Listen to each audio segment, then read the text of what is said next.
ಆಗಿರುವಂತಹ ನಟ ದರ್ಶನ್ ಒಂದ್ ಕಡೆ ಮನೆಯ ಊಟದ ಭಾಗ್ಯ ಸಿಗ್ತಾ ಇಲ್ಲ, ಮುಂದೂಡಿಕೆ ಮೇಲೆ ಮುಂದೂಡಿಕೆ ಆಗ್ತಾ ಇದೆ. ಆದ್ರೆ ಅವರನ್ನ ಭೇಟಿ ಮಾಡೋದಕ್ಕೆ ಬರುವವರ ಸಂಖ್ಯೆಗೆ ಏನು ಕಡಿಮೆ ಇಲ್ಲ. ಅವರ ಆಪ್ತರಾಗಿರ್ಬೋದು, ಕುಟುಂಬಸ್ಥರು ಬರ್ತಾ ಇದ್ದಾರೆ. ಜೈಲಲ್ಲಂತೂ ದರ್ಶನ್ ಟೆನ್ಷನ್ ನಲ್ಲಿದ್ದಾರೆ. ಆದ್ರೆ ಟೆನ್ಷನ್ ನಲ್ಲಿ ಇದ್ರೂ ಕೂಡ ಯಾರು ಅವರನ್ನ ನೋಡೋದಕ್ಕೆ ಹೋಗ್ತಾ ಇರಲ್ಲ, ಅವರ ಮುಂದೆ ತೋರಿಸಿಕೊಳ್ತಾ ಇಲ್ಲ. ಒಂದಷ್ಟು ಸಣ್ಣ ಆಗಿದ್ದಾರೆ, ಆರೋಗ್ಯದಲ್ಲಿ ಏರುಪೇರು ಆಗಿದೆ.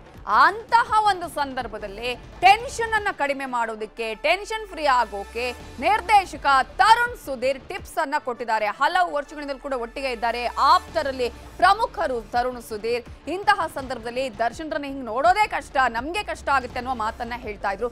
ಇವರ ಮನಸ್ಥಿತಿಯನ್ನ ಚೇಂಜ್ ಮಾಡೋದಕ್ಕೆ ಅಥವಾ ಇನ್ನೊಂದಷ್ಟು ಜೀವನೋತ್ಸಾಹನ ತುಂಬೋದಕ್ಕೆ ದರ್ಶನ್ಗೆ ಅವರು ಓದೋದಕ್ಕೆ 2 ಪುಸ್ತಕವನ್ನ ಕೊಟ್ಟಿದ್ದಾರೆ. ಆ 2 ಪುಸ್ತಕಗಳು ಯಾವುದು?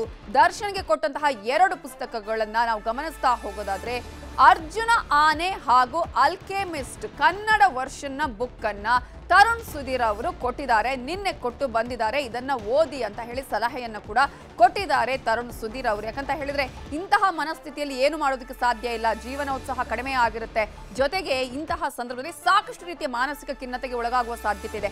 ಆ ಸಂದರ್ಭದಲ್ಲೂ ಕೂಡ ದರ್ಶನ್ ಯೋಗ ಆಗಿರ್ಬೋದು, ಧ್ಯಾನದ ಮೊರೆ ಹೋಗಿದ್ದನ್ನು ಕೂಡ ನಾವು ಗಮನಿಸಬಹುದು. ಈ ಸಂದರ್ಭದಲ್ಲಿ ತರುಣ್ ಸುಧೀರ್ ಅವರು ಸಲಹೆ ಕೊಟ್ಟಿದ್ದು ಜೀವನೋತ್ಸಾಹ ತುಂಬುವ ಬುಕ್ ಅನ್ನು ಕೂಡ ನೀಡಿದ್ದಾರೆ.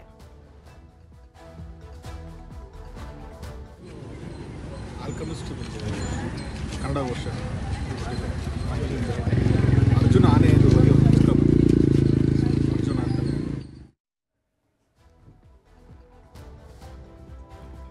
2 ಪುಸ್ತಕ ಕೊಟ್ಟಂತಹ ತರುಣ್ ಸುಧೀರ್ ಅವರ ವಿಚಾರವನ್ನ ಗಮನಿಸುವುದಾದ್ರೆ, ದರ್ಶನ್ ಅವರಿಗೆ ಹಲವು ವರ್ಷಗಳಿಂದಲೂ ಕೂಡ ಇವರು ಆಪ್ತರಾಗಿದ್ದಾರೆ. ಪ್ರತಿಯೊಂದು ಸಂದರ್ಭದಲ್ಲಿ ದರ್ಶನ್ ಜೊತೆ ಇದ್ದಾರೆ. ಇಂತಹ ಸಂದರ್ಭದಲ್ಲಿ ದರ್ಶನ್ ಅವರಿಗೆ ಬೇಕಾದಂತಹ ಅತ್ಯುತ್ತಮವಾದಂತಹ ಸಲಹೆ, ಪುಸ್ತಕಗಳನ್ನ ಓದಬೇಕು, ಯಾವುದೇ ರೀತಿಯಲ್ಲಿ ಇನ್ನೂ ಕೂಡ ಕುಗ್ಗಬಾರ್ದು ಅನ್ನುವ ಕಾರಣಕ್ಕಾಗಿ ಅವರು 2 ಪುಸ್ತಕ ಕೊಟ್ಟಿದ್ದಾರೆ. ಇದರ ಬಗ್ಗೆ ಡೀಟೇಲ್ಸ್ ಅನ್ನ ಕೊಡೋದಕ್ಕೆ ನಮ್ಮ ರಿಪೋರ್ಟರ್ ಗೀತಾ ಈಗ ನ್ಯೂಸ್ ಡೆಸ್ಕ್ ಇಂದ ನೇರ ಸಂಪರ್ಕದಲ್ಲಿ ಜಾಯ್ನ್ ಆಗಿದ್ದಾರೆ. ಗೀತಾ, ಈಗಾಗಲೇ ಯೋಗ ಧ್ಯಾನದ ಮೊರೆ ಹೋಗುವಂಥದ್ದು, ಇನ್ನೊಬ್ಬರ ಜೊತೆಗೆ ಒಂದು ಸ್ವಲ್ಪ ಮಾತನಾಡೋದು, ಈಗ ಸ್ವಲ್ಪ ಹೊರ ಬರೋದಕ್ಕೆ ಕೂಡ ಪ್ರಯತ್ನ ಮಾಡ್ತಿದ್ದಾರೆ ದರ್ಶನ್. ಆದ್ರೆ ಏನೇ ಆದ್ರೂ ಕೂಡ ಒಂದಷ್ಟು ಚಿಂತೆ, ಆತಂಕ ಕಾಡುತ್ತೆ. ಎಂತಹ ಪರಿಸ್ಥಿತಿ ಬಂತಲ್ಲಪ್ಪ ಅಂತ.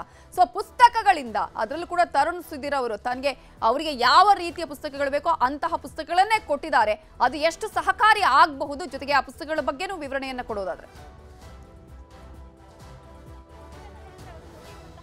ಪುಸ್ತಕಗಳಲ್ಲಿ ಒಂದು ಅರ್ಜುನ ಆನೆ, ಇನ್ನೊಂದು ಆಲ್ಕೆಮಿಸ್ಟ್ ರವರ ಕನ್ನಡ ಅನುವಾದಿತ ಏನಿದೆ ರಸವಾದಿ ಅನ್ನುವಂತಹ ಪುಸ್ತಕಗಳನ್ನು ಅವರು ಕೊಟ್ಟಿರುವಂಥದ್ದು. ಮೊದಲನೇದಾಗಿ ಪ್ರಾಣಿ ಪ್ರಿಯರು ದರ್ಶನ್ ರವರು ಅರ್ಜುನ ಆನೆಯನ್ನೇ ಯಾಕೆ ಅವರು ಕೊಟ್ಟಿರಬಹುದು ಅಂತ ಅಂದಾಗ, ಏನೋ ಪ್ರಾಣಿಗಳ ಬಗ್ಗೆ ಇರಬಹುದು, ಪ್ರಾಣಿಗಳ ವಿಚಾರವನ್ನು ಅವರು ಕೇಳ್ತಿದ್ದಂಗೆ ಅಥವಾ ಅದು ಓದ್ತಿದ್ದಂಗೆ ಅವ್ರ ಮನಸ್ಸಿಗೆ ಒಂದು ರೀತಿ ಬೇಸರ ಕಡಿಮೆ ಆಗಬಹುದು, ಏನೋ ಒಂದು ರೀತಿ ಛಲ ಬರಬಹುದು, ಅವರ ದುಗುಡಗಳು ದೂರವಾಗಬಹುದು. ಈ ರೀತಿಯ ಒಂದು ಯೋಚನೆಗಳು ಖಂಡಿತವಾಗ್ಲೂ ಬರುತ್ತೆ.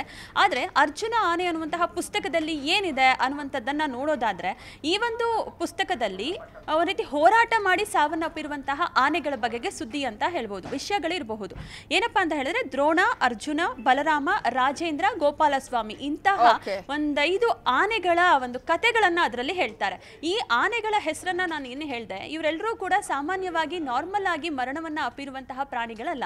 ಇವರೆಲ್ಲರೂ ಕೂಡ ಒಂದು ರೀತಿ ಹೋರಾಟದಲ್ಲೇ ಅವರ ಜೀವನವನ್ನ ಕೊನೆಯ ಉಸಿರನ್ನ ಎಳೆದಿರುವಂತವರು ಜೀವನದಲ್ಲಿ ಅಂತಾನೆ ಹೇಳ್ಬೋದಾಗಿದೆ. ಉದಾಹರಣೆಗೆ ಹೇಳೋದಾದ್ರೆ, ದ್ರೋಣನ ಒಂದು ಕಥೆಯನ್ನ, ಅಂದ್ರೆ ಆ ಪುಸ್ತಕದಲ್ಲಿ ನಾವು ದ್ರೋಣನ ಒಂದು ಕಥೆಯನ್ನ ಓದ್ತಾ ಹೋದ್ರೆ, ತನ್ನ ಸಾಧು ನಡತೆಯಿಂದ ತುಂಬಾ ಬಲಿಷ್ಠವಾದಂತಹ ದೇಹವನ್ನ ಹೊಂದಿದಂತಹ ದ್ರೋಣ ಸುಮಾರು 10 ಅಡಿ ಎತ್ತರದಲ್ಲಿರ್ತಾನೆ. ಸೊ ಇವನು HD ಕೋಟೆ ಬಳಿ ಒಂದು ಶಿಬಿರದಲ್ಲಿ ಮೇಯೋದಕ್ಕೆ ಅಂತ ಹೋದಾಗ ಅವನಿಗೆ ವಿದ್ಯುತ್ ತಂದಿ ತಗುಲಿ ಅಕಾಲಿಕ ಮರಣವನ್ನ ಅಪ್ತಾನೆ.